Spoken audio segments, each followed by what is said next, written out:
Hello, everyone, and welcome to another Ask Julie Anything webinar. As most of you know, I am Mariana Nadai, and I will be your host today. And today we are having a special event. We are talking about inflammatory bowel disease, or as most of you know, as IBD in pets. And in this event, our co-founder and formulator Julianne Lee will dive into what IBD is, explore its underlying causes, and share practical tips for effectively managing this condition in both dogs and cats. So whether you are a pet parent or a professional in the animal care industry, don't be shy and ask Julie anything about managing IBD in dogs and cats. And before we start, I want to remind you all about some housekeeping rules. Please switch your chat to everyone so we can all join in the conversations. Use the Q&A box below to ask your questions. The questions will be answered in order, first come, first serve, and we will do our best to cover as many questions as possible. And to ensure everyone has a chance to participate, we will be taking one question per person, and please keep your questions brief so that as many people as possible can have their questions answered today. Thank you for understanding. And let me just keep in. And the most important thing of all, the session provides a judgment-free space with only the health and happiness of our animals and the planet being our core goal. I was going to say before I give the word to Julie that today maybe we can also do the same thing that we did last month, we can, depends on the question, maybe we can open the mic or even the camera to the person to help with the comment, with the flow of the questions from Julie. One other reminder on my end is that please let's keep all the questions just related to today's topic, IBD, because we have the, as we call, like a general AJAs. So let's keep the general questions for the other AJAs. So without further ado, I want to call you Julianne Lee. The floor is yours.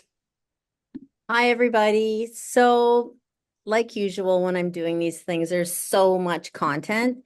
I'm going to share my screen, and we've got lots of slides so that if you miss something or I'm speaking really fast, you guys will have the slides and you can go back over them and sort of reread everything that we've been talking about.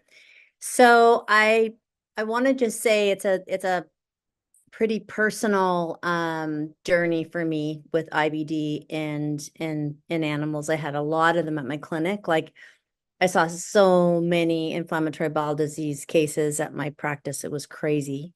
But I had one that was very I wish I had a picture of him now. Now I don't. But anyways, he's on some of our packaging. His name was Peanut. And Peanut was an Italian greyhound that came to see me from the Sunshine Coast. They brought him over on the ferry and really long ride. And he was only not even 3 years old. And he was blind because he had unregulated diabetes. So he had really bad cataracts. He had terrible seizures, and he had really, really bad inflammatory bowel disease. And when they came to see me, the seizures had just started. And it just broke my heart to see this little guy. He was like the cutest thing I've ever seen. And they were sort of right at their wits' end. They had been working with this dog since he was about 8.5 months old. Just one thing after another. He was cryptorchid, which means he had one testicle that didn't descend. He just went on and on and on. So anyways, I could tell that they were really discouraged with this dog. And I said to them, look, like, let's just try. This is like a brand new thing that you're going to try. Let's just try with him. But whatever you do, don't euthanize him. Like, if you really, really feel like you can't handle him, bring him back and I'll take him. So they left and they got in their car and they went to the ferry and he had a seizure in the car on way on getting on the ferry. And they called me, and when he had his seizure, he had like bloody diarrhea and from his because of his IBD, and he was like super stressed. And so they called me and they said, we can't do this. Can we turn around and bring him back? Because we just can't do this anymore. So they brought him back, and this was when I was in my first tiny, tiny, tiny little vet hospital. And I remember them bringing him back and thinking to myself, oh my gosh, what have I what have I signed up for? Because this poor thing, you couldn't give him his injections, he'd scream. It was just a nightmare. But it was when I first started really digging into gut health, was because I knew that unless I could fix this dog's gut, I would never be able to fix his diabetes. I would never be able to control the seizures. I had to start with his gut. So long story short, I worked with him for many years, and took me about, I guess it took me about a year to get everything organized. I got his gut all sorted out. I got his diabetes balanced. I got his, I basically got everything sorted out with him, but he was still completely blind. And I thought, okay, that's the next step. So I took him to Seattle because we didn't have in Canada, we didn't have a place that could do cataract surgeries. And so once he was, regulated on everything, I took him to Seattle and I had artificial lenses put in his eyes. So I had the cataracts removed, and I'll never forget the day that he was waking up and they had a cone on his head so that he couldn't scratch his eyes. And I went over to him and I held him and he looked up at me, and it was the first time he ever saw me, right? And it was like I could see him seeing me. And oh my God, it was it was unbelievable. And he was just the greatest little dog. I just loved him to death. And he didn't live to his expected age. He sorry, I'm distracted, sorry. He didn't live to, like, Italian Greyhounds can live till they're sometimes 18 years old, but he died when he was, I guess, 13 and a half. I had to put him to sleep, but he had an amazing, amazing 10 more years and he was able to see. But anyways, that was my most special IBD case. It was incredible. And I learned so much from that dog. I can't even tell you. Like, I learned so much about inflammatory bowel disease and gut health and navigating that whole process. It was phenomenal. So I wanted to dedicate this talk to my little Italian Greyhound angel Peanut. And maybe we'll be able to find Kaylin, I don't know if you have a picture of him, but if somebody does maybe at the very end, I can show a picture of him if I could find it. So I'm going to share my screen and make sure you let me know that you guys can see it. Yes, we can. Um, all right, you can see it? Yes, you just Okay, have to make it bigger. I'm gonna put it on slideshow. There we go. Yes. I'm gonna see if I can move this over tiny, tiny bit. Oh, I don't want it to do that automatically. Oopsie, hang on. Yeah, you Sorry, have guys. to press stop, pause, and then you can What do I do? zoom. I guess if you press pause here, you see on the bottom, Yeah, hold on. and see if we can just, yes. There we go. All right. I don't really like that thing there, but I'll just have to. My mouse stopped working. That's why I'm not in my office and I'm down in my kitchen. If you So close this and flip it. try, if you close this box Yeah, then and I can just. try, yeah, let's see. Do you want to try it? Oh, No, sorry. that's all right. I No make worries. it worse. It's okay. Uh-oh. Oh no, hold on. There we go. No. Like, ah, there we go. All right. So Basically, yeah, when I have my holistic animal hospitals, my veterinary clinics, I saw so many inflammatory bowel disease or even major digestive issues like um there, hemorrhagic gastritis, which can be life-threatening. There's many things that are similar to chronic gastritis. There's many different things that can look like IBD. And the cool thing about it, if you can ask these questions at the end too, but it doesn't really matter if you've had a biopsy or not. What I'm going to teach you today is basically if your animal has any kind of chronic GI stuff, everything that I'm going to talk to you about today will apply. So yeah, so over 30 years I've worked with inflammatory bowel disease, hundreds and hundreds and hundreds of animals, those of who many have had symptom, and with those who may have had symptoms return, we were able to navigate their management holistically to provide incredible quality of life and proactively derail future episodes. So either it literally resolved completely, and the ones that didn't resolve completely, we were able to manage them no problem at all. So what is it? Just as with humans, IBD in dogs and cats is a syndrome rather than a disease. It's a group of disorders that result in symptoms such as diarrhea and vomiting, the two most common, which are actually a reaction to chronic irritation in the gut. It's a condition where the gastrointestinal tract becomes chronically inflamed. Inflammatory cells infiltrate the walls of the GI tract, thickening them and disrupting the ability of the GI tract to properly digest and absorb food. This then turns into a myriad of nutrient disorders and diseases. IBD can take different forms depending on where in the GI tract the inflammation occurs, as well as the type of inflammatory cells that are involved. If the stomach is inflamed, the condition is called gastritis. If the small intestines are inflamed, it's called enteritis. If the colon, the large intestine, is inflamed, it's called colitis.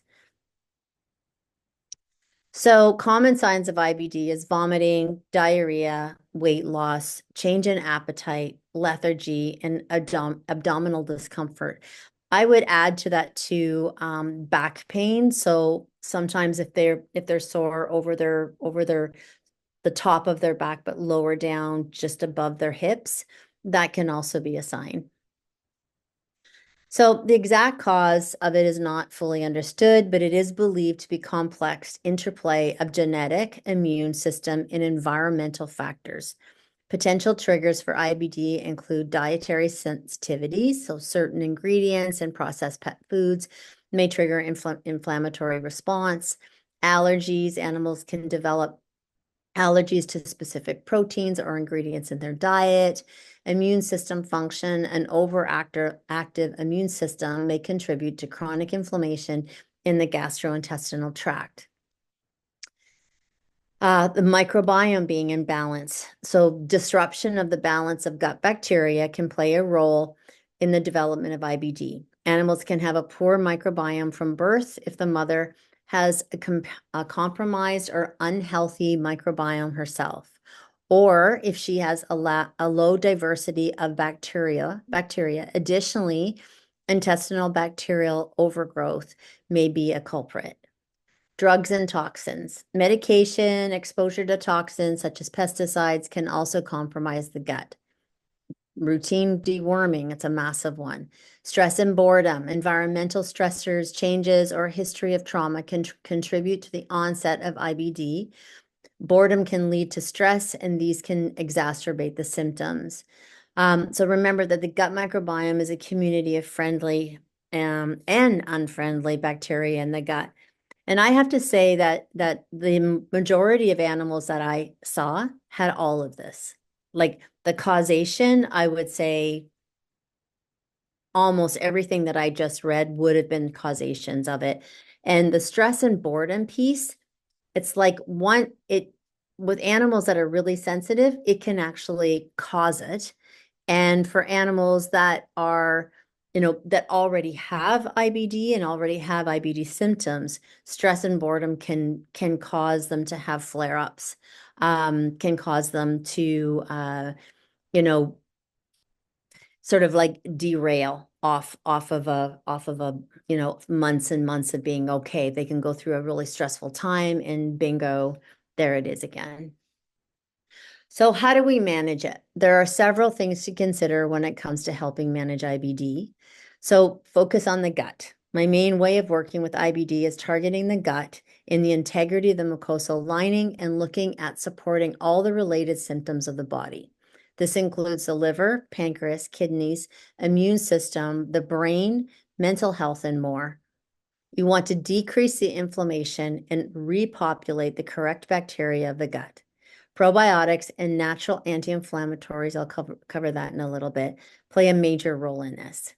Additionally, a unique way in which I manage these cases at my clinic was to try and reduce the thickening and scarring we see with IBD and in leaky gut.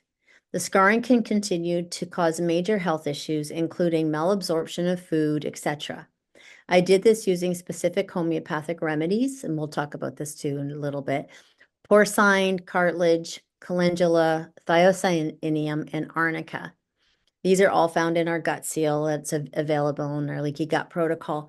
But I remember when I started doing this, and it was actually with Peanut, because after Peanut's started stabilizing, even when we would do the ultrasounds, he still had thickening of his gut.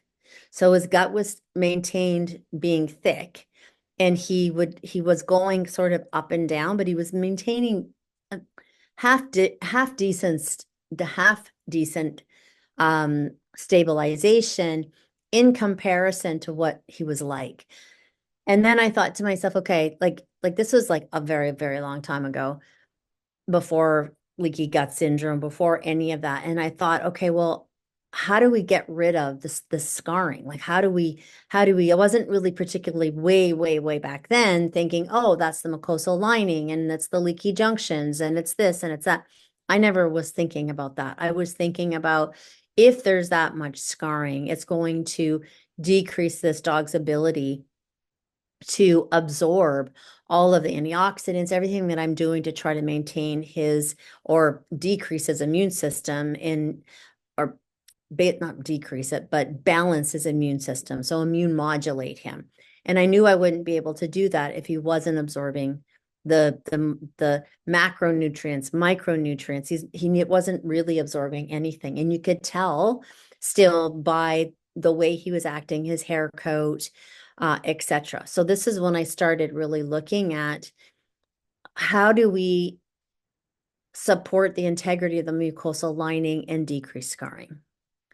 So look at the diet. A species appropriate raw diet, I'm probably speaking to the converted here, is always what I ideally would like to see all animals on. However, I've seen many animals that cannot tolerate raw food in the beginning, and so many of IBD animals can't, especially those on immune suppressive drugs like steroids, which most of them were when I would see them. In these cases, I started with lightly seared or cooked food and then very slowly switched them to raw. Some older animals had to stay on slightly cooked food indefinitely, and they still thrived and lived out their lives relatively symptom-free.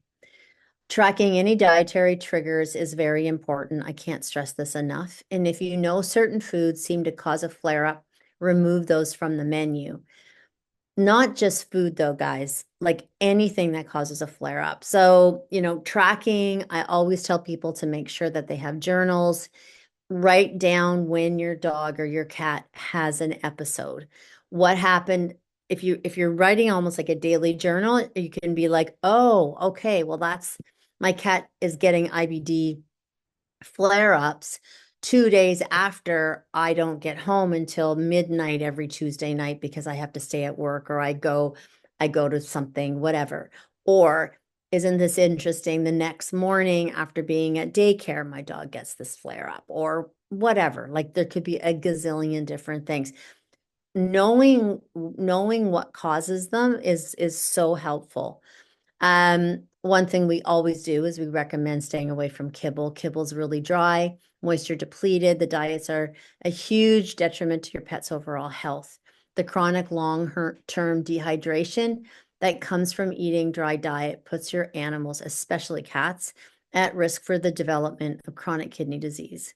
It can also lead to diabetes and chronic pancreatitis in both dogs and cats. Animals who eat a moisture-depleted diet may also be in a much higher risk for urinary tract and bladder issues because dry diets often just don't contain the levels of moisture required to keep the urinary system healthy and can negatively affect the pH balance of the urine. And this holds so true when we think about a traumatized gut, because when the body is fed moisture, it's how dogs and cats absorb their moisture. They don't take cups of water and drink cups of water. They're designed to get a lot of their hydration through the blood of their prey. So by doing that and giving them dry food, they're actually absorbing their moisture from their bodies to break the food down. So it's total opposite of how they should be rehydrating themselves. Marianne, does that make sense? So far, everybody can hear me and everything's good? Okay. Yes. Okay, awesome. So again, keep a journal. Huge part of this healing journey and managing IBD is keeping this journal, triggers and early signs. So this might look not like the symptoms of IBD, but it's everything that I saw. So licking their feet, gulping, stretching, arching their backs, not wanting to eat or being ravenous, hiding, lethargic, or not just as energetic, not pooping for a day, or just having a slightly soft poop, cats over grooming and pulling out their hair. So there's a lot of symptoms that you can start to go, okay, something's up. And why is this so important? Because I'm going to talk to you about some homeopathic remedies and things that you can do when you know your animal's body well enough that you're like, okay, it's going to start. And it starts every time my cat starts to overgroom. 2 days later, it's got a flare up. Or my dog is really, really licking his feet, or he's ravenous, or so you'll start to say, okay, he does this every single time, or he doesn't come to bed, or he hides somewhere, or something like that. You know that that's a sign of pain. That's a sign of them feeling sick. That's a sign of them just not feeling well in general. And that's the time that you can get ahead of this and start giving them homeopathic remedies before they go into full-blown a full-blown episode. This way you can get ahead of the episodes, keep homeopathics on hand. In addition, if they get into something that will cause a flare-up, then you can start these remedies ahead of time and try to derail it. More often than not, at least makes the symptoms much less severe. Make sure that you also mark down the dates so that you can assess flare-ups and what might be causing them. For example, they're only happening on a Tuesday. What happens Tuesday? Are they left alone by themselves? Do they do this? Is all stuff that I said. So writing down dates, really, really helpful. Writing down as much information as you can is really helpful. So homeopathic remedies. So these are the remedies that, and you can purchase these remedies at, if you're in the United States, you can get them at Homeopathy Overnight, or there's a lot of health food stores that carry these remedies. The same with Canada. You can go into almost any health food store and get these remedies. So stage one, the following remedies are the main remedies that I used at my clinics. The nice thing about them is they can be used at any stage. So stage one is if your animal is under veterinary care, receiving immune suppressive drugs, antibiotics on a chronic, regular level, or on a special. This is actually upside down. So we didn't change this. Oh, well, it doesn't matter. So really, guys, this is stage one, stage two, and stage three. Stage one should be stage three. Sorry about that. So stage 1 is not down below. It's symptomatic, but not diagnosed. So the jury is still out. Do they actually have IBD? It's like, well, the word is being thrown around. My vet's thinking maybe it does. I've been reading some stuff. It really does sound like IBD, but we haven't had it diagnosed, meaning you haven't had a biopsy done on the intestinal lining to actually diagnose it. You could have had an ultrasound and they could say, it's X centimeters thickened, so that's probably what it is. But to get a proper diagnosis, they usually do a biopsy, and I 100% don't recommend that. So stage 2 is they have to be medicated when they go through acute episodes of IBD. So what that means is that, let's say they have an acute diarrhea or acute vomiting, then they'll go on Flagyl, or they'll go on an antibiotic, and an acid reflux for something for acid reflux. There's many different medications that they'll go on for acute episodes. And then stage 3 is if your animal is under veterinary care and receiving immune suppressing drugs, antibiotics on a chronic basis, or a regular level on special vet food showing signs of losing weight. So, you're looking at your dog, it's on an immune suppressive drugs, usually prednisone. They have to be on antibiotics because the prednisone decreases their immune system. So then they're scared that they're going to get secondary infection, which they do. And they often will get pathogenic bacteria in their gut. And then they have to go on, Flagyl or some kind of antibiotic for that. And then they're on special vet foods, usually a novel protein, or a protein that's actually been completely, like an isolate that doesn't even have really protein in it anymore, or even sometimes vegan and vegetarian diets. So these are the ones that I used with all of these, and we'll go through how I did that in a minute. So aconite, arnica, arsenicum, iris, phosphorus, and nux vomica. Okay, so now did we change it on this one? I just want to make sure that we've changed it on this one. The cool thing is, at any stage or with any treatment, homeopathy can be given without a concern.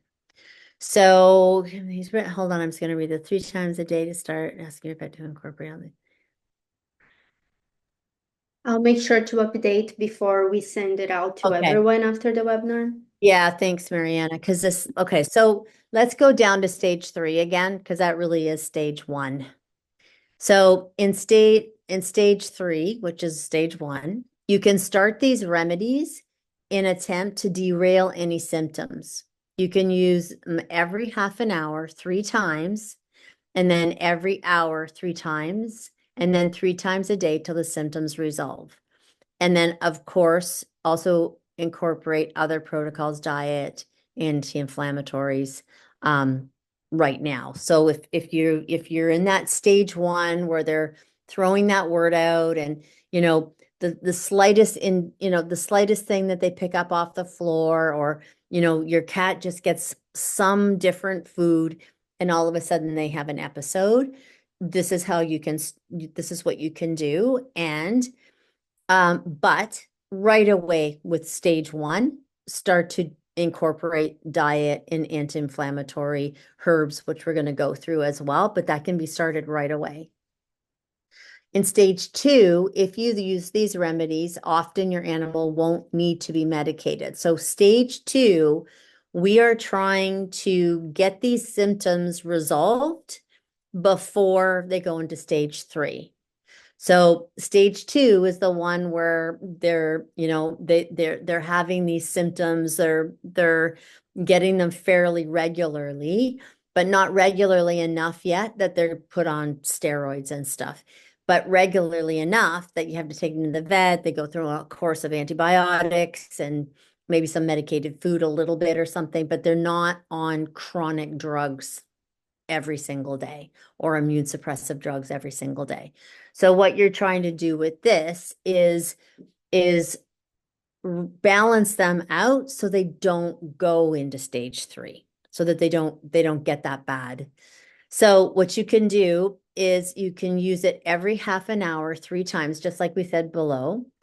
Then every hour, 3 times, then 3 times a day till the symptoms resolve. Additionally, incorporating the other protocols outlined above and below, hopefully that will help to mitigate the episodes.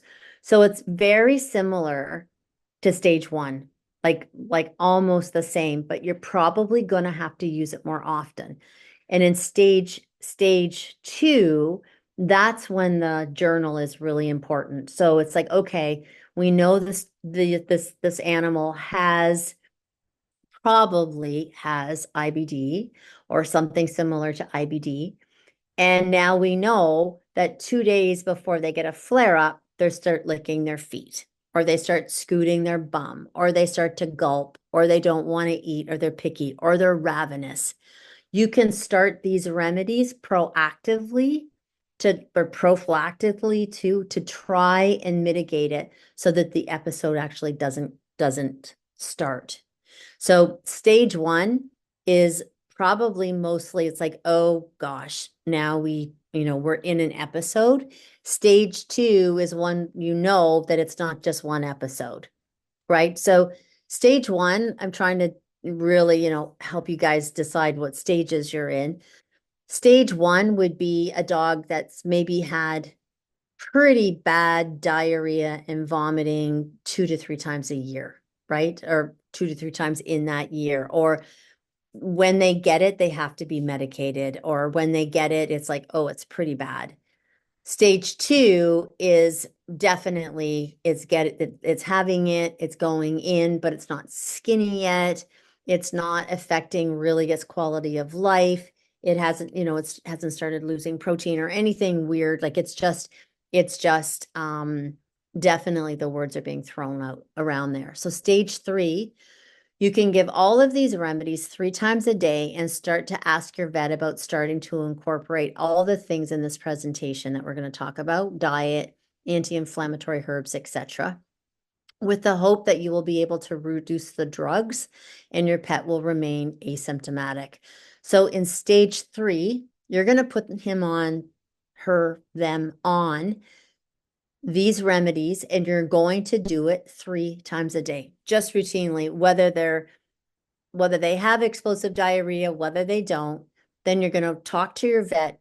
Can you start to incorporate, a different diet? Well, which would definitely, if it's an immune suppressive drugs, would be a cooked whole food diet with a novel protein, but we're going to go into that. Ask them if you can start doing that. And then once you start doing that and you're in this place, they're not going to keep you on prednisone or an immune suppressive drug for the rest of its life. Hopefully you can start to decrease the immune suppressive drug, and then you won't have this rebound effect. So when you're on an immune suppressive drug, whether it's for skin, whether it's for IBD, it really doesn't matter. It's going to have the same effect, which is something called a rebound effect. So if it's skin, it's pushing down the itchy symptoms, the redness, the hot spots, the yucky ears. And then when you take them off of pred or off of that immune suppressive drug, Atopica, whatever, it rebounds. So it actually gets worse. The same thing can happen with IBD. So it pushes down the symptoms. Then you start to wean your dog off of the immune suppressive drug, and then the diarrhea and vomiting just come back with a vengeance. So hopefully incorporating all of this stuff, you're going to help to derail that rebound effect. So supplements that are helpful for IBD, prebiotics, which feed the probiotics. Look for ones with low sugar index and ones that have an affinity for the immune modulation. So, guys, probiotics can grow in sugar, right? They can grow in sugar, they can grow in fructose, they can grow, and it does feed the probiotic. So it truly, truly, truly is a prebiotic. It truly is sort of sometimes even the choice when they're researching probiotics, because think of sugar feeding candida or sugar feeding yeast, but sugar feeds things, right? So it feeds bacteria. It's good but for me, when I'm looking at prebiotics in general, and I did this right from the get-go at my clinic, I'm not saying that anything is bad or better or whatever, but my understanding, working with, gut health and the microbiome for like 27 years now, I like to use something called a functional prebiotic. And the reason that I like to use that is because it would be the most natural. So when I think of gut health, I think of probiotics, I think of, fecal transplants, I think of anything if I think of anything gut related, the way I personally research and look at these things is whose guts can we compare to? Whose guts out there are like, I want that gut. You know what I mean? Like, I want a gut of somebody in you know, somewhere deep in the jungle that has never had an antibiotic, that eats 300 different species of vegetables and insects and different things every single day. I want the most cleanest has never had an antibiotic, has never had an NSAID. That's the gut. That's the gut that I want, right? That's the microbiome I want. So when I think about when I personally think about what do I want to put in my probiotics that I produce, or what kind of prebiotics do I want my probiotics to eat off of? I go into what would the prey animal be eating that my dog or my cat would be eating? So what would be the prebiotic in the gut of a mouse? What would be the prebiotic in the gut of a deer, in the gut of a bird, in the gut of whatever? So I look at that, and I look at is that prebiotic functional? Does that prebiotic give um uh a wealth of health benefits to that body besides just being sugar feeding the bacteria? So when you look at that, we personally at ABA, we use something called larch. And the reason that I use larch is because when I was at my vet hospitals, I started thinking this way, and I dug into what do all of these animals eat, right? So all of these animals, they had one thing in common, and they all ate the lining of the bark of a tree. So, beavers chew on it, chipmunks chew on it, birds chew on it, deer chew on it. So to me, larch made a lot of sense because it would be something that they would get in nature. And it's an incredible prebiotic that has all kinds of immune modulating effects and all kinds of stuff. The next thing is turkey tail. So when I was in my we have a medicinal mushroom forest, looking at what are these animals eating? I mean, believe me, we're growing turkey tail, and there's lots of little critters in the forest that try to eat our turkey tail. So they definitely eat turkey tail. And then chlorella was another one. So I did research. We personally did research, ABA, on turkey tail and chlorella to see if they were really, really, really beneficial prebiotics for probiotics, and they were. So those are the ones that I would be looking at, so that they give other benefits to your dog or your cat other than just the sugar that's feeding the probiotic. I hope that makes sense. That was a long, but it's important, right? It's really, really important. If you're going to be working with IBD or anything kind of chronic gastritis, it's important to pay attention to every single thing that you can look at and check that box off, that it's the best that you can do and it has the most benefits overall. That's what you want to do. So immune modulation is something that we are a little bit anal about, or I'm anal about at Adore Beeson when I'm formulating. And what immune modulation is that when an animal goes on an immune suppressive drug, it pushes their immune system down. And then when it's too low, they go on antibiotics to bring it back up so they don't get viruses. Our guts, your dog's gut, your cat's gut, can ingest things like our probiotics that we make and the prebiotics that actually have been proven by science in vitro and in live animal studies that it actually modulates the immune system. So it naturally, when it goes up, it brings it down. When it goes down, it brings it up. So that's what you guys want to be looking for. Check into your species, check into your prebiotics, and check into your species of your probiotics, and make sure that they've had testing done to see if they modulate the immune system. So natural inflammatories, you want to decrease the inflammation in the gut. So for the mucosal lining, which is the part of the bowel that becomes chronically inflamed with IBD, you go with, or I would go with, NAG, which is N-acetylglucosamine. So like glucosamine for the joints, everybody knows what that is. It works magic on smooth muscle and mucosal lining. It is incredible. So it's great for the mucosal lining of the bladder, the mucosal lining of the gut, the mucosal lining of the mucous membranes of the sinuses. So for all those dogs with boxers and our beautiful little punched in face dogs, it's incredible. So aloe is really good, but not for cats. So our gut soothe for cats does not contain aloe. Our dog one does, to help decrease inflammation and soothe the gut lining. Slippery elm to increase healthy mucus. So you want, like, sometimes you'll go, oh, there's all this mucus in my dog's poo or my cat's poo. You want healthy mucus because it gives it pliability. So one thing that happens with any kind of inflammation, whether it's sclerotic in your eyes or your liver or anywhere, when something becomes inflamed, especially the gut, it stiffens, right? And then when it stiffens, it either pulls open and becomes like a leaky gut syndrome, or it becomes scarred and its motility isn't efficient. So you actually want healthy mucus, and that's what aloe can do, or slippery elm can do.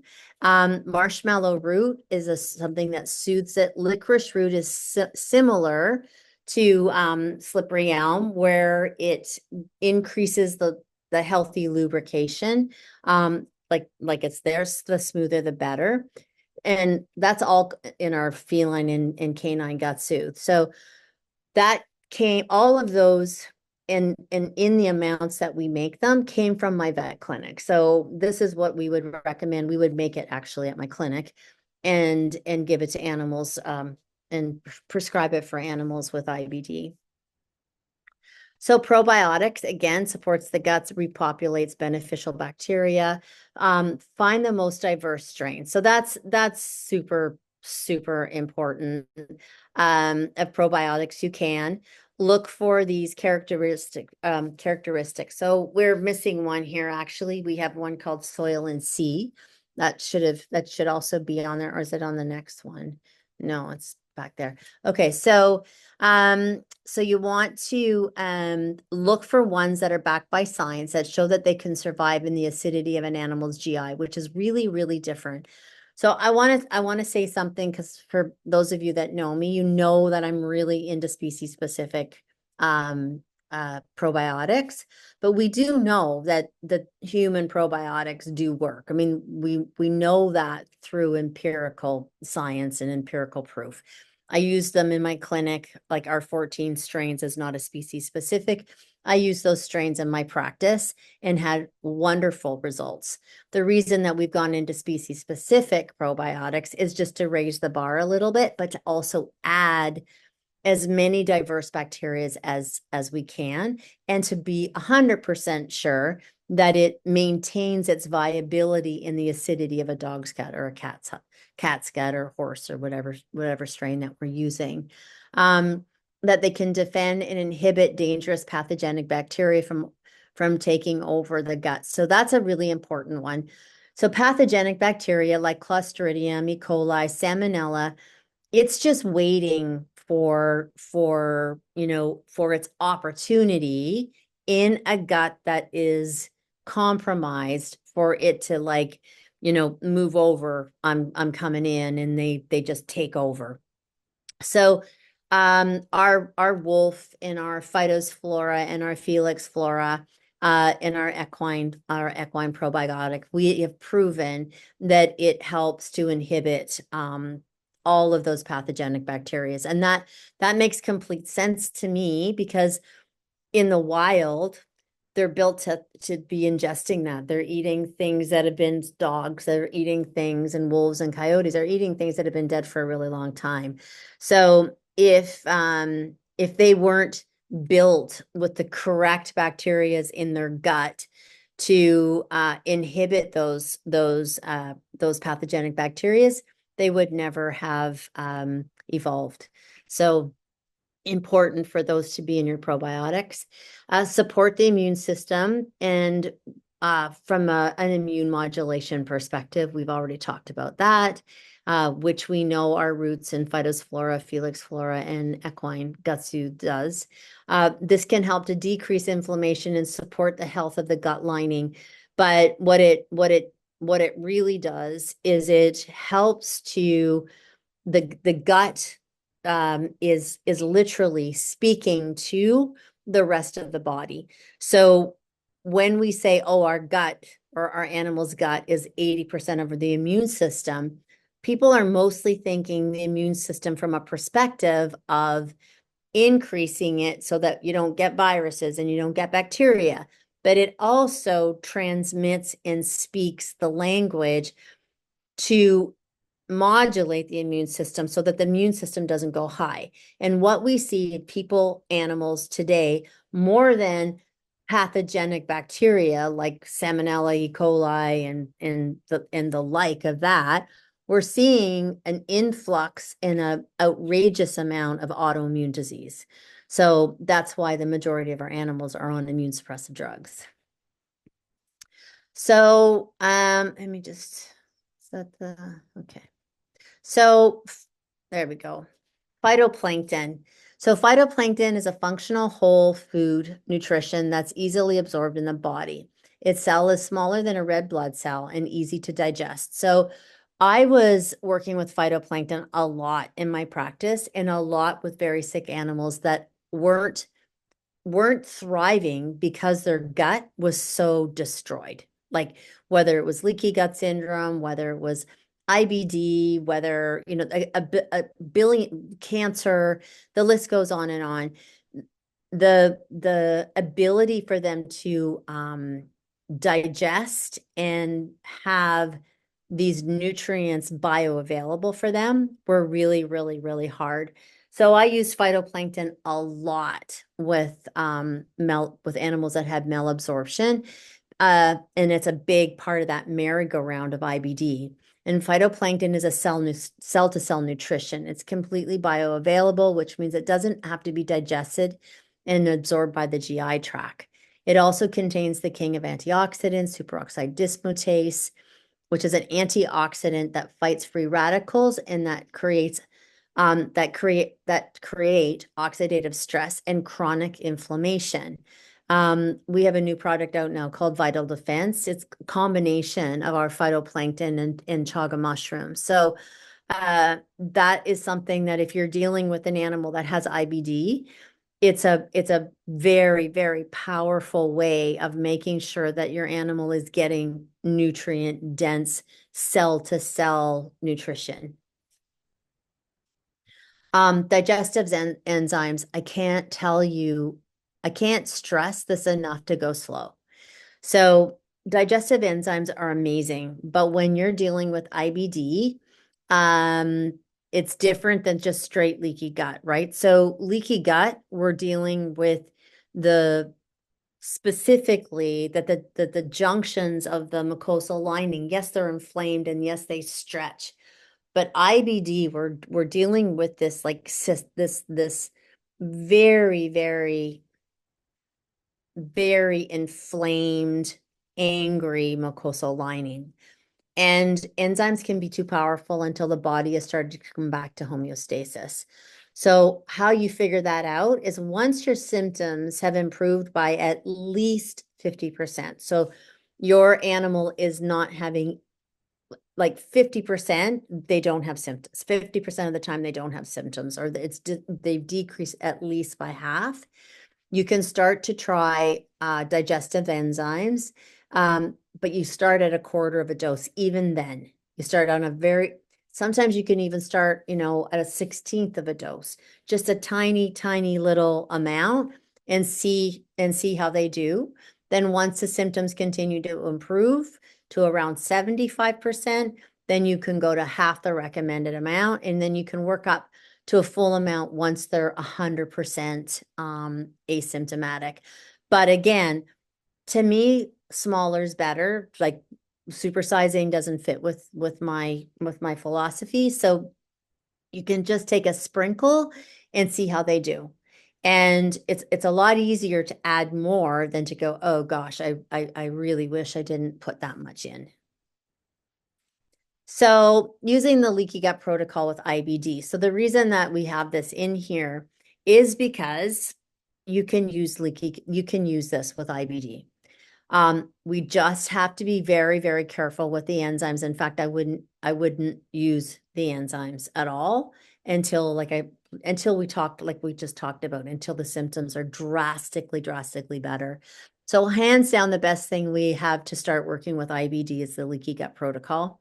It's very focused on helping to heal and decrease inflammation in the mucosal line of the GI tract. One of the coolest things about it is that it includes remedies mentioned for the scarring above in the gut seal. So not the one, it's not the remedies that I said to give when your animals have symptoms. This is to try and as the animal's healing, you're trying to, whether it's leaky gut, whether it's IBD, it doesn't matter. You're trying to decrease that scarring, and so that the body starts to absorb food, so that in general the animal's feeling better. It's going to feel better when it actually is getting the correct amount of micronutrients and macronutrients. So it is actually in gut seal, and the liver and organ support that we talked about before is in our liver tonic. So thanks to the anti-inflammatory herbs in liver tonic, and also the detoxifying herbs. So it's not just supporting the gut, it's giving some incredible valuable TLC to the interconnected parts of the body. Because please don't forget. So when you're dealing with leaky gut, when you're dealing with IBD, if you're dealing with Cushing's and adrenal glands, if you're dealing with hypothyroidism, you're not just dealing with those things. So that is a very conventional way of looking at stuff. You are not just dealing with that. The minute there's something wrong with the body, doesn't matter what body, what species, the minute something goes wrong, the entire body is affected, not just one thing. So let's just use liver disease. So the liver is starting to act up. The pancreas and the kidneys are definitely going to have to use more energy. They're going to try to support the liver as best that they can, the blood, the heart, like the body works in synergy. And why, for me, I always thought, like, why are we waiting? Like, even drug wise, it's like if an animal's going on a drug, and we know that drug's side effects are kidney, or we know that drug's side effects are liver, or we know that drug's side effects could potentially be brain or central nervous system. For me, it's like, okay, I want remedies. I want everything on board of that animal to try and mitigate and derail those side effects. Why wait till they have the side effects? Why wait till they're sick? I feel the same with leaky gut. I feel the same with inflammatory bowel disease. I feel the same, like when the body is not functioning the way it should, especially in the gut, because the gut is a main method of detoxification. the liver is going to be affected. The other detoxification systems of the body is going to be affected. So why wouldn't we start liver support, even if the liver's fine on blood work? It's not fine. It is working harder to maintain the integrity of the homeostasis of the body. So I just believe I believe that in everything.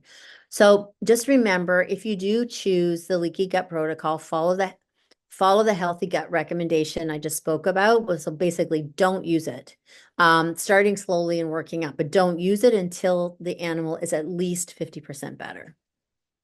Save it. It's got a long shelf life. You can save it.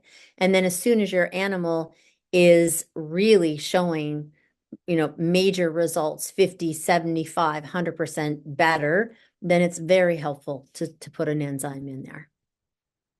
So that's our leaky gut protocol. We have something called Rebalancer, Gut Seal, Gut Soothe, Healthy Gut, Liver Tonic. I've talked about all of them except for Rebalancer. So Rebalancer is to help with something called a vaccinosis, which is over-vaccination, or the sensitivity that the body goes into with either thimerosal or just the vaccine in general can really cause havoc on that immune modulation piece of the body, especially if you're vaccinating when you already have adequate antibodies. So I always like to try to clear that up before you start any kind of protocol or try to look at at healing your animals, whatever is going on with your animal or yourself or your children or anything.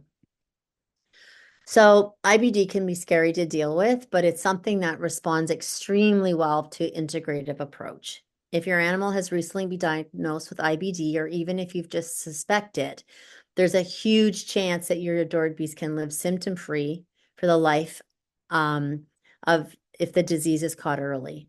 If your adored beast has had years of IBD symptoms and been on drugs for a long time, there's still many things that you can do to help them live a thriving life and derail symptoms before they rear their ugly heads. You can keep your pet, you can help your pet live a long, healthy, happy life. Never ever forget there's always hope. And I really mean that, because I had people coming to my clinic with late stages of IBD, and with kitties, you have to be careful because IBD is very linked to intestinal lymphoma. So, like, honestly, you can do so much for IBD, especially with homeopathic remedies. They are really life-saving, and learning how to do them is a, it's a little bit of a learning curve with them, but there's lots of nice homeopathic courses. Andrea Ring has a course. So the reason that she's done that is that she's so busy, she can't keep up. She's got like a year waiting list to see animals. So she did a course, and her course is incredible. So, just even, incredible for dealing with any kind of emergency, really, with your animal or any kind of chronic disease. So thank you so much. And now I'll stop sharing and we'll open the floor to questions. Yes, we do have a lot of questions here, and the people are very impatient asking them.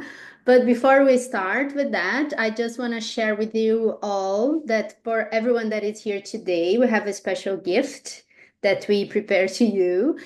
So everyone today attending today will have a 10% off coupon code to use on our website. The coupon code is HappyGut10. I'm gonna share here in the chat for you guys. And so you can use in our website for any of the products, and it's valid from today to Sunday. So from today, April 2nd to Sunday, April 6th. And I just want also to tell you guys that I know that sometimes your questions might look like the first one to you, but for me, it could actually be the third or even further down on the list. So, and this happens because as the host, I can see all questions from the moment the webinar starts. And for you guys, for the attendees, you can only see questions that were posted after you joined. So I know that sometimes I see some comment that saying, "Oh, it's unfair. My question was the first," but maybe it's not for me because I am seeing them since like zero time since the first is first beginning. So I will start now reading the questions. The first one here is from Abby. We have a 11-year-old male cat that was recently diagnosed with IBD. We tried raw for years, but he had severe constipation issues from the bone. He is on Tiki After Dark shreds now. We want to get him on a homemade cooked diet, but do not know where to start. Do you have recommendations for a place to find balanced recipes, or do you recommend completers such as the Easy Complete from Food for Life? Food Uh, for Life. that's a good question. Dr. Judy Morgan has a really has a book, and she's got some really good recipes in her book for that. Yeah, it's interesting when with cats with IBD, they swing into like explosive, disgustingly stinky diarrhea to like full on constipation. Like they can't handle bone in anything. Kaylin says, oh, it's not on her website, which is it's not on her website. What's Kaylin saying? In the chat. She Oh, said it's sorry. on I the was website. muted. I guess because you mentioned that the book was on the website. Yeah, I think her book's not on the website. I mean, I can try also find. Because she's got some really good um very good cat recipes. And there's quite a few books out there with great cat recipes like Cook Cat. Um Richard Pitcairn, he has a book out with some good cat recipes in it. His second book. Don Hamilton, I think, has some good cooked recipes. There's quite a few out there. I wouldn't recommend um, things. I don't know about the Easy Complete or Food for Life. I'm not sure about those ones if they're fully balanced or not, but definitely cats can do extremely well on a cooked diet for sure. Or even if you can't, like if you can't, and if he's on this Tiki After Dark Shreds one now and is 11 years old, you can always add to that, right? So you can always give them cooked meat, like depending on, if I don't know if you've done a protein for if it is IBD, if you've done a saliva test with this cat to find out what proteins that they're allergic to or sensitive to, and just make sure that it's not, it doesn't have anything with that protein, and then you can just cook food and until you can get a diet sorted. It doesn't hurt to add cooked meat that they're not sensitive to. So a protein they're not sensitive to, it's great. Like you can add liver and heart for the taurine. You can add different kinds of, you just don't add anything with bone in it. Amazing, thank you. So Pila, I don't know. It's asking here, thank you for hosting tonight. I'm wondering if there's any link correlation in cats with past IBD and recent elevated liver enzymes, ALT, and or growing bumps and lumps. In my now 12 years and a half old male Siamese, April 2024 cytology came back as only fat lipoma. Yeah. Um, FYG, I don't know this what stands for.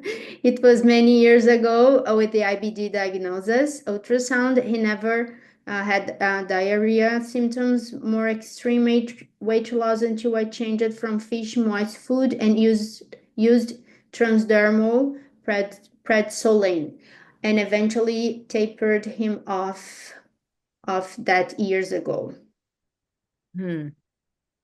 Well, the liver enzymes can be very, I don't know what it says years ago, but any kind of steroid can affect the liver for sure. But it's extreme. Many years ago was diagnosed. He never had diarrhea symptoms, more extreme weight loss until I changed from fish moist food and used transdermal. Right. So, a lot of times you can have long-term effect on the liver from steroids. So try not to the fact that he's getting lumps and bumps, that is very liver. So that's interesting. That's a very liver. Um, in holistic medicine, we look at lipomas and stuff as the body not being able to detoxify properly. So that's clearly a liver issue. So I would definitely put him on liver tonic for sure, and um, see how that goes. But definitely, I don't know what your kitty's eating, but that's another thing, right? Is making sure that he's on a fresh diet that doesn't have a lot of processed stuff in it. He's saying, thank you. He's on liver tonic now since October 2024. October. Okay. Okay. Yeah, I can, sometimes it takes 6 months, sometimes it takes a year, for it to really, really balance out. But definitely, the diet is incredibly important. Great, thank you, Julie. There's an anonymous attendee here. Hi, I brought my senior cat to the emergency vet yesterday after he vomited hairballs this past weekend and has since had low appetite and energy. Blood work was normal. X-rays showed thickening in some areas of his intestine. Can be from infection, inflammatory bowel disease, or GI lymphoma. Steroids, ultrasound, and endoscopy were additional treatments offered, but I didn't want to jump into anything until we knew the cause, so just did the X-rays with blood work and urine Urinalysis. analysis. So the urine analysis results showed urinary tract infection, but they still can't rule out IBD or lymphoma because of the thickening on his intestine. He was given fluids and anti-nausea injection with instructions to go on a blunt diet for a few days, no raw or probiotics, plus a broad spectrum antibiotic for 7 days. He is an indoor/outdoor and been on a raw diet for most of for his life. Started using Healthy Gut in February. Recently switched to Feline Gut Soothe when he vomited the herbals. Any advice on how the best manage his caregive? How to Yeah. best manage, sorry. Yeah. So I would personally do those homeopathics that I mentioned um in the lecture that I just did. And as stage I would do it as stage 2. So 2 or 3. It's not gonna hurt because he's on drugs now. And homeopathy doesn't, you don't have to worry about homeopathy and drugs. They're not contraindicated ever. So it's just gonna help him with nausea. It's gonna help him with gut pain. It's gonna help him to also detoxify from the drugs that he's on. definitely, I would be doing if he's on a steroid. Did you say he's had steroids, ultrasounds, and okay. Was given fluids and an anti-nausea injection. Okay. So he's not on steroids yet. So I would definitely be doing those homeopathic remedies, and I would give him liver tonic. If they don't want it to have a probiotic, that's fine. But I would definitely do those remedies and definitely do liver tonic for sure. Amazing. Thank you, Julie. And you don't Oh, get too like, you know, um, did you say you did an all they did so they just did an x-ray with blood work and urinalysis. I would do an ultrasound. If this was my kitty, I would do an ultrasound.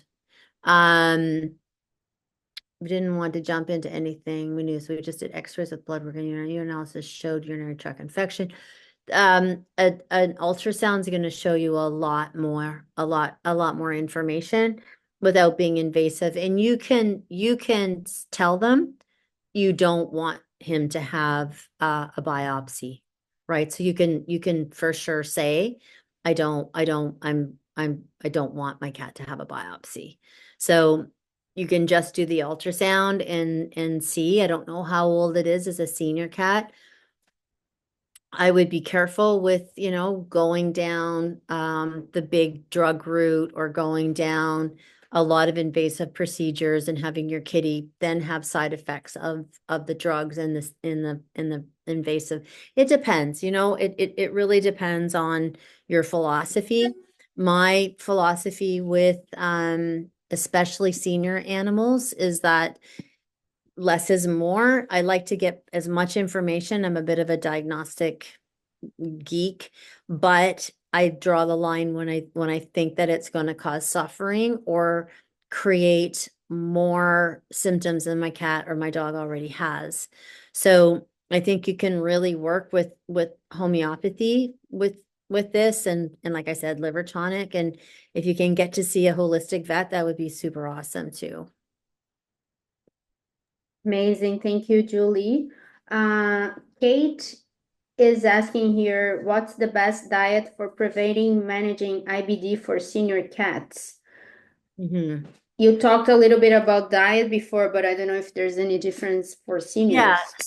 so I would get a test done to see which proteins they're sensitive to. So that would be the first thing that I would do so that you can make sure that whatever diet that you're doing, you're not giving your animal a protein that's he's going to be sensitive to. But fairly bland, like the woman above with her cat, was with the vet saying on a bland diet. Well, bland diet with cats is usually, you know, a cooked chicken. But if they're allergic to chicken, then you're gonna want to go to something like a cooler meat, right? So like a meat that's got maybe um like a pork, like a cooked pork, or a cooked kangaroo, or a cooked venison, something. First of all, you want them to eat it. And I'm old fashioned this way when I would get people to cook their that you can like actually boil the meat so that there's absolutely no fat in there. That's I mean, fat's really good, but when you're trying to maintain a balance, you want to make sure that it's as fat free as you can, or just cook it and then really blot it with a paper towel. And for cats, goat like raw goat milk is really good if they like milk. Raw goat milk is excellent for IBD. Start slow, and if they like it, I know so many cats that love that it's just like dessert for them. You just use a raw goat milk and then put the feline gut soothe in it, and they love it. They just lap it right up. But preventing and managing, I would still use, don't forget, I would be using that stage 1, 2, and 3. So from a preventing, managing perspective, you would fall into stage 1 or 2 and not into stage 3. Amazing. Thank you, Julie. Oh, wow, that's a good question. That's a Daniela, question, the SIBO and IBD. yeah, when your dog has SIBO and IBD, which gets gas and acid reflux, what do you do? Which Yeah. one you should address first, second? I don't know. Well, unfortunately, they can be together, right? Like they can be getting gas from the IBD, and then they can be getting acid reflux from the SIBO for sure. So I'm going to tell you, Danielle, if somebody, I don't know, maybe Kaylin can write in here too. For that, definitely use those remedies, but then add, oh, where'd it go? Oh, it's up there. Okay, but then add these other remedies to it. Add, hang on a minute. Do the remedies that I said for the IBD, but then for SIBO, I would add a remedy called Iris, IRIS 30C, Nux vomica 30C. I don't have Nux in that one, do I? I have arsenicum and phosphorus. Nux vomica 30C and chelidonium 30C. And those ones are more for the acid reflux. And if the acid reflux is really bad, you can add something called belladonna and just a 30C belladonna. And you can make up that mixture for all, like it's a lot of remedies, but it's fine. And you can do that or you can separate them. So when it's clearly the IBD symptoms, you can use the remedies that I just said for IBD. And if it's the gastritis or the acid reflux, then you can actually use the IBD remedies and the ones that I just told you. So the iris, the belladonna, the chelidonium, and the nux vomica. You can use all of them if it's SIBO. So acid reflux, use all of them. Bloating, diarrhea, vomiting, use the IBD ones. And with probiotics, you have to be careful, right? So I don't know. Does she can I wonder if she wants to get on a thing on the mic, because Let me I see. feel bad because IBD and acid reflux, that would be enough to pull your hair out because there'd be a lot going on with your dog. I'm just gonna Indicate.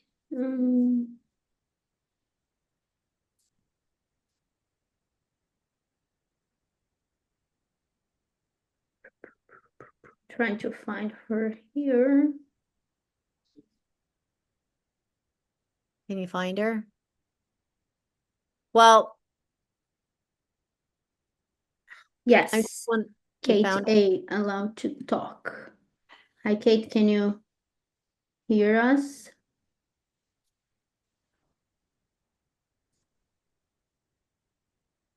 it. Well, I'm gonna keep talking about it because what I want to know from you, Kate, is what you're doing as far as probiotics go and prebiotics, because that's a tricky one when it's IBD and when it's SIBO, because you want to use the C one. Oh, Danielle, that's a different one. Oh, it is you. It is you, not Kate. Danielle. The soil and C one from you. That's good.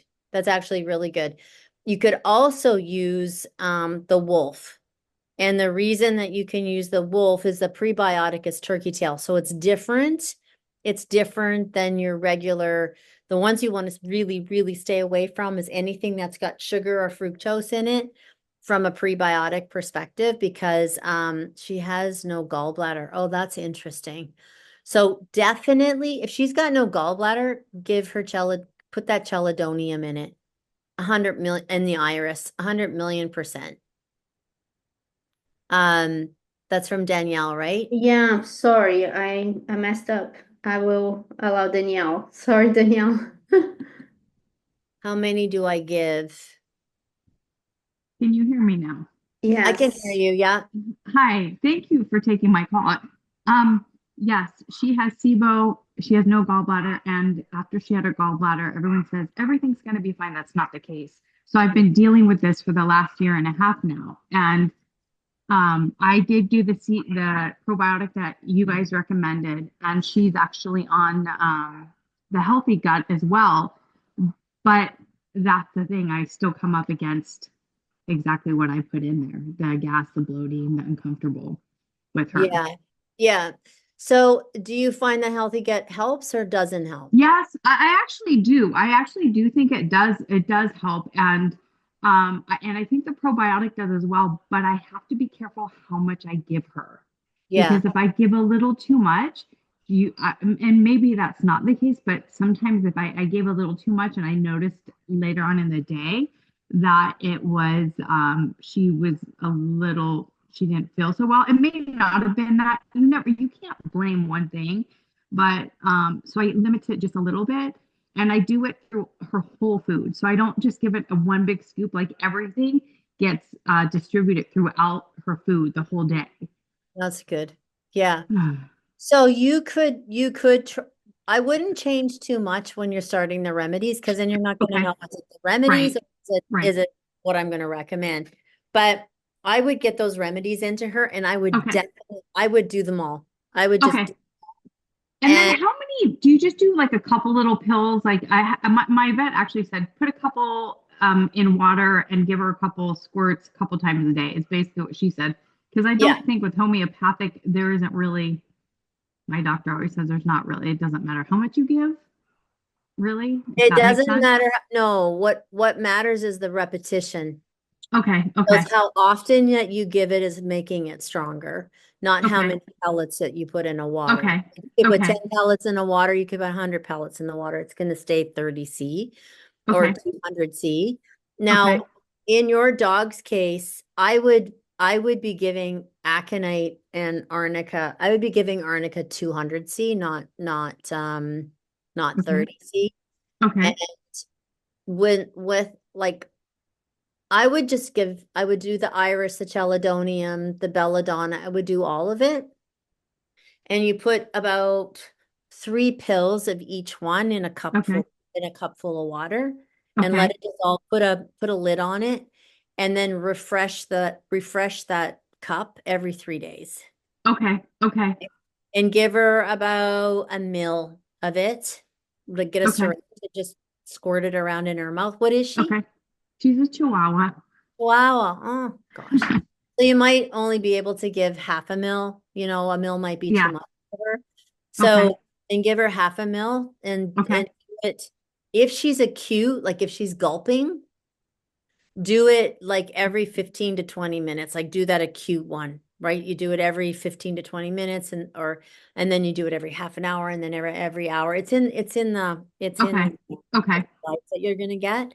Uh do it that way Okay. until she resolves. And then I would Okay. give her that routinely 3 times a day for a Okay. little bit and then back off Okay. to twice a day and then Okay. maybe once a day. How old is she? She's 11. 11. Okay. And then go to once a day. Keep Okay. a really good chart. Watch for the Okay. things that I said. If she's arching her back or Okay. she starts like licking her feet or whatever, any signs that she's gonna go into that gulping thing, right? Okay. Yeah. And when they're in an acute crisis like that, if you can get like for acid reflux, um, Hmm. CBD is really good too. Like Is it? Okay. a Uh, really, really good CBD with no THC. So you got to get like an organic, make sure that it's super reputable. Um, you can definitely because it's really painful. Like gastritis is painful. So yeah, I've they noticed. get their cortisol levels going and then they're stressy and then that causes more. And then sometimes their sphincter muscle can like really contract. Yeah. So it Okay. can be real. Another thing, I don't know if you want to invest in it, if I'm just Oh, telling you. you have no idea how much I've already put into this dog. Okay, Like, so another thing for IBD, for even skin disease, uh-huh. I've been using something called a Kailite, Kayl, Kylie light. I might have to run upstairs and look in my bedroom, the name of it. Okay. Um, it's a red light therapy, and Okay. you can just get a small one, and it sits on a stand. Okay. And if she's lying down, or even if she's moving around, you can hold it. And the red Mhm. light therapy really helps. It helps with allergies, like from a perspective of inflammation and stuff. It's really good for stomach pain. Okay. It's really good for arthritis. It's good for, Okay. it's a great. Okay. I use it for my horses when they're colicky. I use it for, my dog used to have. That's good to know. I'll keep that in mind for my horse too. So there's Yeah, and my dog used to get really bad. My dog, there it is there. My dog, I should tell them. You yeah. should tell them I should be a whatchamacallit for them, because I'm always telling people about them. Um, the but my dog used to have acid reflux really bad, and I Okay. use it on him, and it would be helpful. Okay. And then let me know how it goes. Okay. But there's another herb that's specifically for acid reflux that I'm looking to see if I can get it made for ABA, but it's just so difficult to jump through all the hoops with. There's also like, and it's a little bit different because it's not for SIBO, but it's that Chinese herb, the bao wong. Have you ever heard of that? Mhm. Um, and I thought about, because I do have her on Shugon for her liver enzymes, which is one of the only things that's got her enzymes down. This dog has so many things, but she's doing really well overall. Yeah. Yeah. So, Chelidonium is really good for any kind okay. of gallbladder stuff, and Okay. they're all really good. So I would try that, and then just let us know. I will. You're awesome. I am so excited I got to talk to you. Have no idea. So I really appreciate your time. No worries. Good luck Thank you. I appreciate it. Have a good day. too. Thank you, Danielle. Thank you. Julie, just one thing that you mentioned the CBD, and then one person is asking if it's okay to use a human CBD with no THC for the Yeah, so dog. long as it doesn't have, so long as it's under 0.03 or 0.003, it has to be really low Okay. if there is any THC, but you want to get, if there's none, it's better. Okay. So Maria is asking here, can you speak to dogs with IBD eating dirt sod like a bulldozer? I have two who do this. Yeah. Yeah. So when they're doing that, then sometimes it's I don't know. I've seen dogs that seek out dirt, and you wind up doing blood tests on them, and they're anemic. Sometimes I wonder if they're looking for like a mineral or an iron. Um, but they'll also eat dirt to try to soothe their acid reflux, right? Like dirt is very like similar to almost like a calcium, or using um something that decreases the acid. So they'll definitely seek out dirt when their stomachs are feeling sick, or when they are having like acid reflux. So again, if you have dogs with IBD that are doing that, I would definitely um, use those remedies that I recommended. And when they're actually eating dirt, I would be looking at like mineral wise, right? Like, are they getting enough? Are they lacking in some minerals? And that's where phytoplankton is really good. So phytosynergy, giving them phytosynergy could be helpful as well.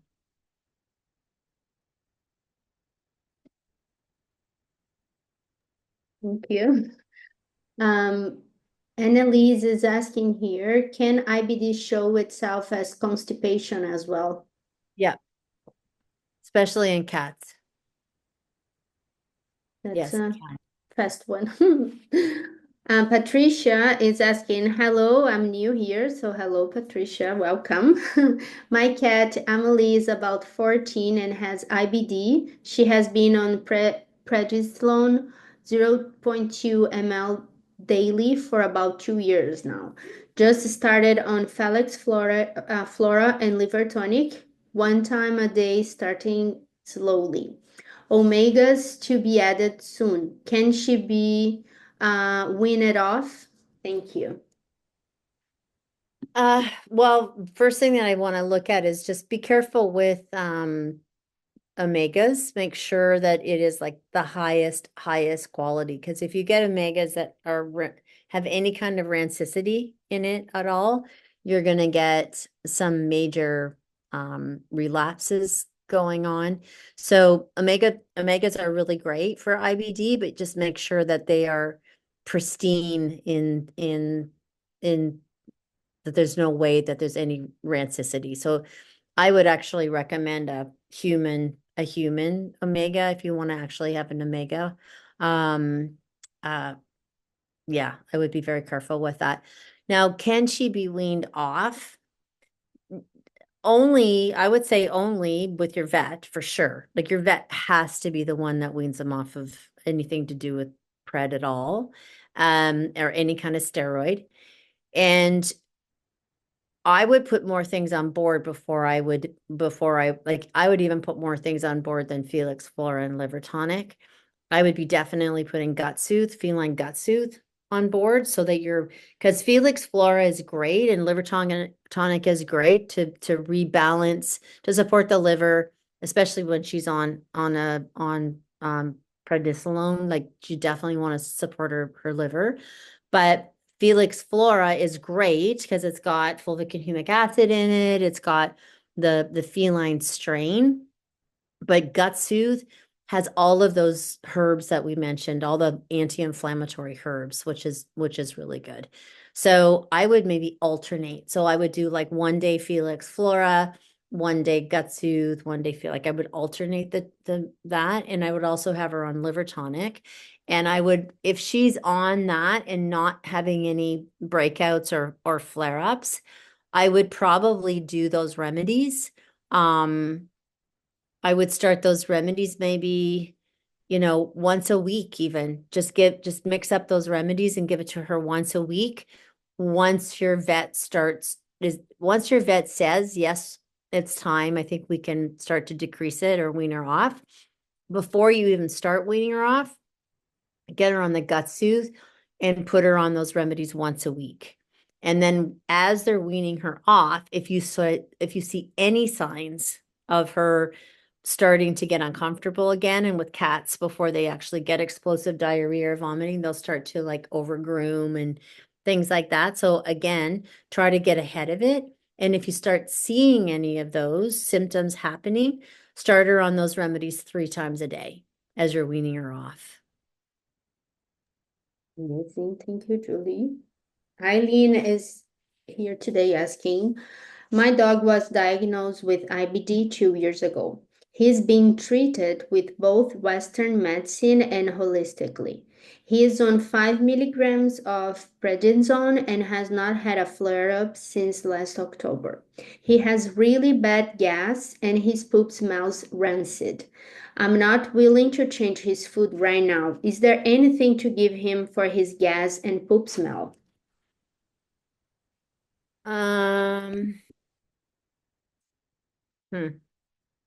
Well, if it's, I'm not sure what she's on, right? It's hard to say. Like if she's on something holistic, then hopefully her holistic vet would be giving her, the things that we talked about, right? Like slippery elm, marshmallow root, licorice root, all of the things that help to, decrease that inflammation. I would be doing that because if there's inflammation, you're going to have gas, right? And if there's a really stinky poop smell, that's usually from inflammation as well. So I don't know what kind of food that he's on, but I mean, definitely I would be looking at with something like that. Like I said, again, like I don't know what the holistic vet is giving this dog, but I would be definitely looking at putting him on Liver Tonic Phytosynergy, and Gut Soothe would be the three that I would be looking at for him. Thank you. Amazing. Robin is asking here, hi ladies, thank you so much for this very necessary webinar. You are welcome. My great vet has put my 8-year old female GSD on low doses of sucralfate and tylosin. Can you please recommend anything more holistic, and should that be additional to or instead of the pharmaceuticals? Thanks again.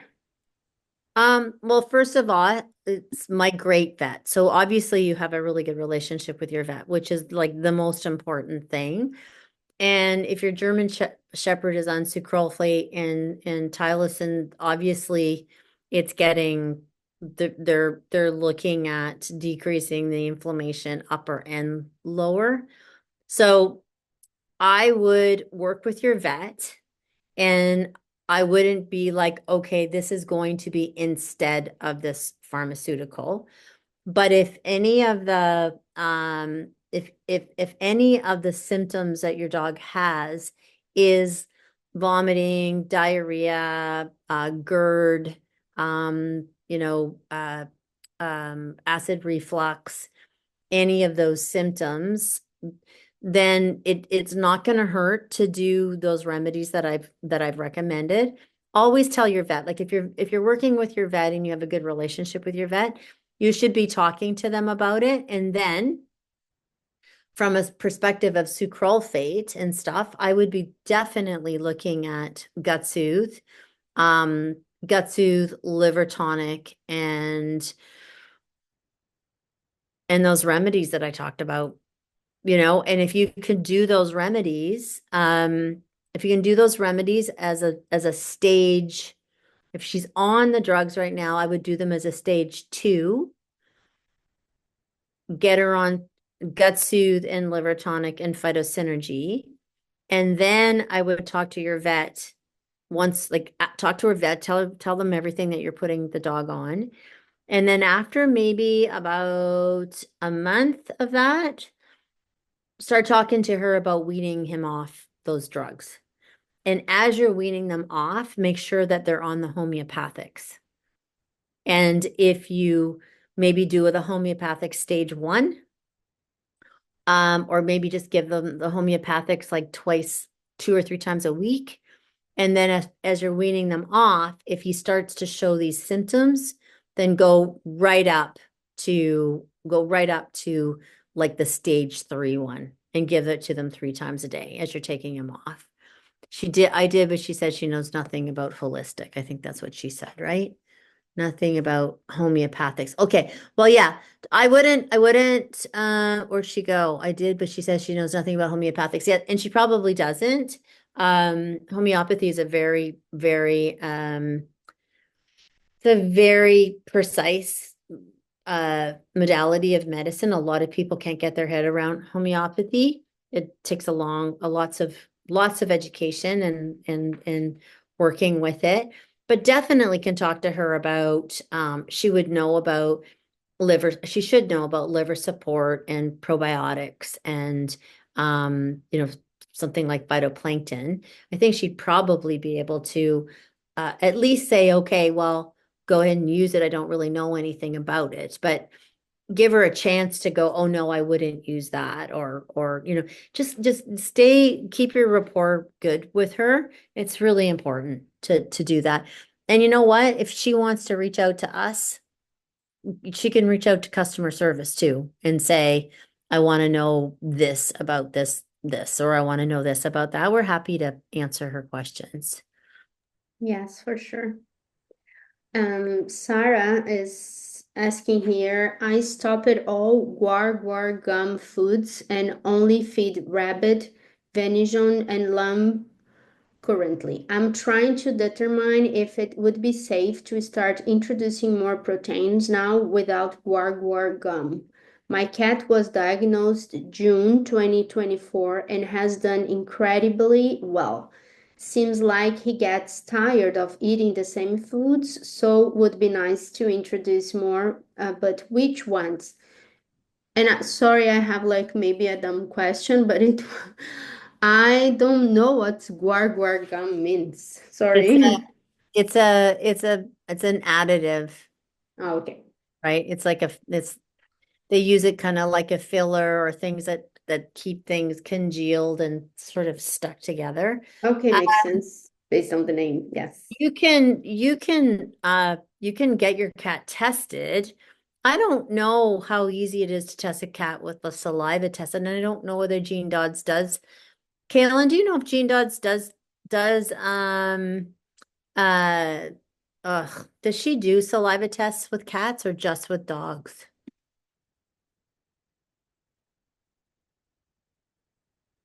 Do you know if she does? Annalise is saying Neutral that cats is yes, she cats, does. yes.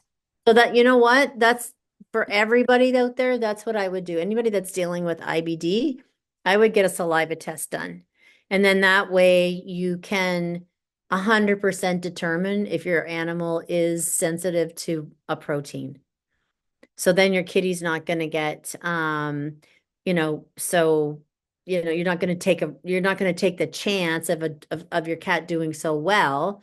And then all of a sudden it's not doing so well anymore because it's, sensitive to a protein and you didn't know.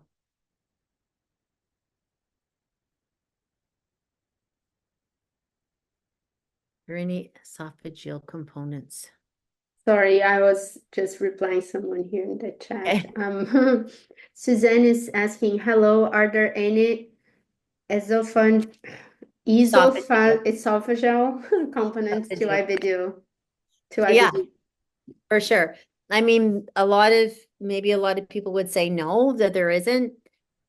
I know there is because I even have that. So there's a lot. Anytime there's a very fine line between SIBO. A lot of animals aren't tested for SIBO when they have IBD, and there's a lot of animals that have IBD and SIBO together, like for sure. So anytime there's a risk of acid reflux, anytime there's a risk of when they vomit, like regurgitating the vomit, or there's lots and lots of things with that you can have with the esophagus and IBD for sure. Let's see. Lori is asking, I Well, I'm could. just wondering why she asked that question. Like if the dog or cat is actually having any kind, I don't even know if she's still here, but um, I'm just wondering why she's asking that. Let me Like see if if she's she's seeing still here. something. Um, She's not. okay.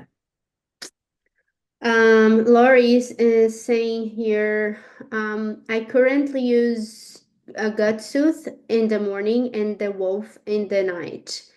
Mhm. My dog started to have the gurgles again and is now back to prednisone. I'm wondering what I could change up to help her. She can't use any of your products with enzymes. Yeah. Well, that makes sense. I mean, IBD and enzymes don't always go hand in hand. Um, But that's interesting because a wolf and neither gutsoothe or wolf have enzymes in it.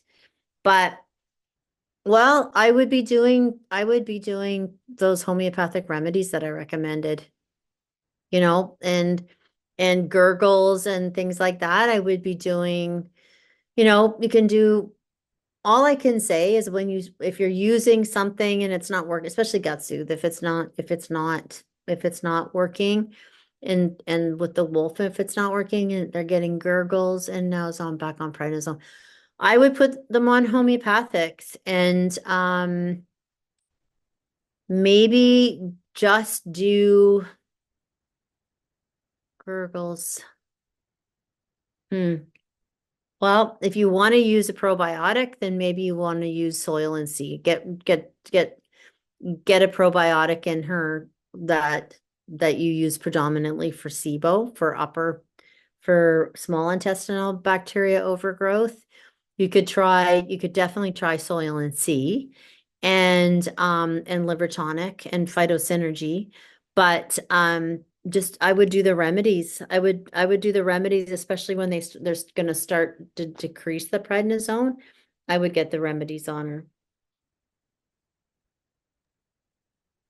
Okay. I will ask a couple more questions, I guess, just Okay. because it's getting very late. So I know I have to do some stuff in the barn still. Michelle is saying here, hi, how do you manage stabilizing a dog in a suspected IBD flare? Our 4-year golden has been unable to eat anything for months without diarrhea. Vets are trying to help, but we can't get her stable for a period of time. We want to heal her gut, but don't know how to start mid-flare. Thanks. Those remedies. And when she's in a flare up like that, I would do the remedies like as if it was stage 3. Hmm. And then do I don't know, and if maybe she's not here still, but I don't know if you've used if you've She used is. She's here. I don't know if you've used gut soothe when she's been in a flare up. Can she answer if she's ever used oh wait a second, where is she? Not answering. Well, for diarrhea, gut Okay, soothe. sorry, Oh, she replied, no, we are afraid to add anything because she gets sick. sick meaning diarrhea sick or throwing up sick?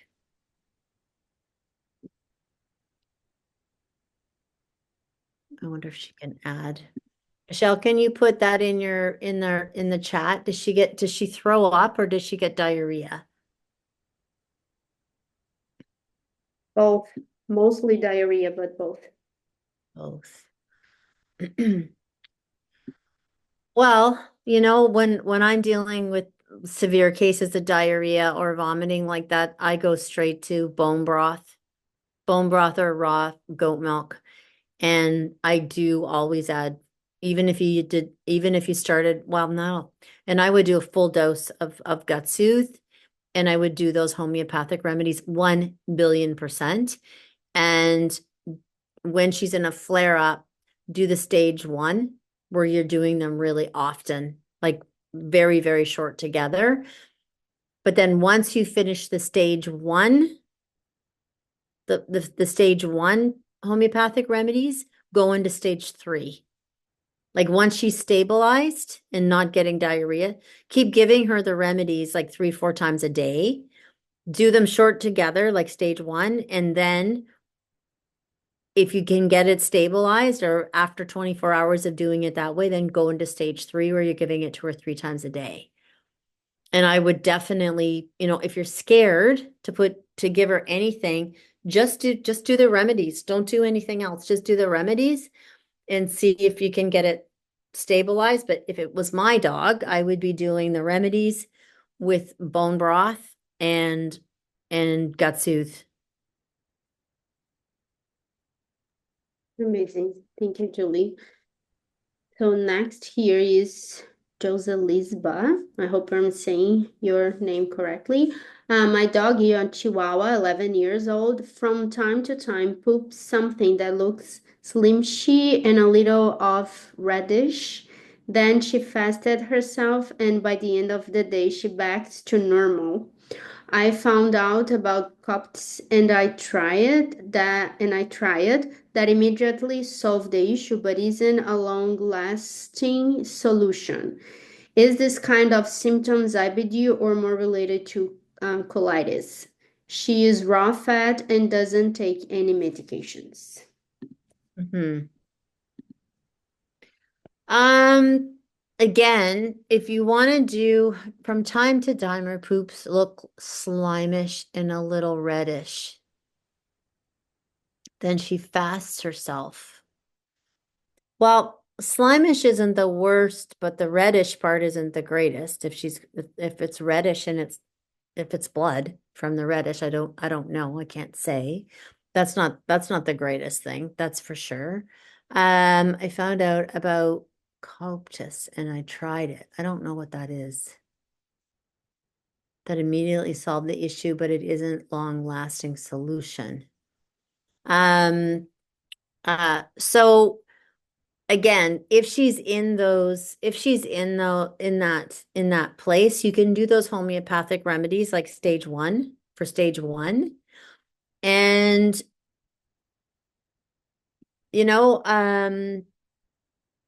get a journal. Like if you get a journal, then you might be able to pinpoint what this time to time thing means, right? Is it actually time to time, or is the time to time related to something like I said, a food, you daycare, you working late, you're babysitting someone, I don't know, like a stress thing. Hold on, herb gold thread. What is that?